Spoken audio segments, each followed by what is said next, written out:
Hi, everybody. It's Dr. Kim. Welcome back to It's Like This podcast. I want to continue the series called Mental Health Hacks, and these are easy peasy little tips and insights that I can offer you and make you kind of think about your own mental health journey today. So, today I want to talk about the perspective of a retirement mental health advisor. So, every time I go to a financial advisor, it's just like a mixed feeling of anxiety and discouragement of how behind we are in our goal, but then also a reality check that gives me a firm foundation of knowing where I am and where to look for, right? And recently, with a lot of the patients that I have, I've been using this analogy of me being not their financial advisor, but their mental health advisor. So let me kind of break down the analogy. So, financial advisor advises you on how to maximize your resources, aka your money, for the future. And factors that are at play that you're working with is your choices in the stocks or passive income sources, resources, your money, and time.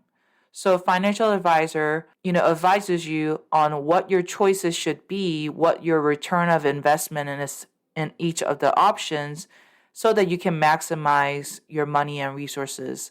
So I see myself as a mental health advisor who advises you on how to maximize your resources in the future. And factors that are at play here is the same: your choices, your health, and time. Now, a little twist here is that, obviously for retirement and financial advisor is limited to, your money. But mental health advisor's goal for your quote unquote retirement will be sense of fulfillment, sense of legacy, connection with yourself and others, and your health. So, what could be an example of how I advise my patients on their return of investment? For example, a marriage conflict. I see that one person is trying to love them in, you know, ways of service. The other one's language of love is words of affirmation or physical contact. I could advise them, hey, you're spending a lot of your resources, time, and energy and effort into loving your spouse, but she's not really receiving it, and you're not getting the return of your investment. And you could maximize it by tweaking your investment into this area. Or a teenager who's using substance to kind of cope with his or her anxiety, I could kind of advise, hey, I understand that there's anxiety and it needs to be relieved, and you're using the substance to do so, but actually the rate of return on this is low and actually can harm you in the future. So, do you really want to make this an option where you're spending your money and time and connection with substance and the people who use the substance? Or a very common issue is that a parent spending all his or her time to improve the quality of life for the next generation and not spending on their mental health or what they need to grow, because at the end of the day, at their quote unquote retirement stage, where's that sense of legacy going to be?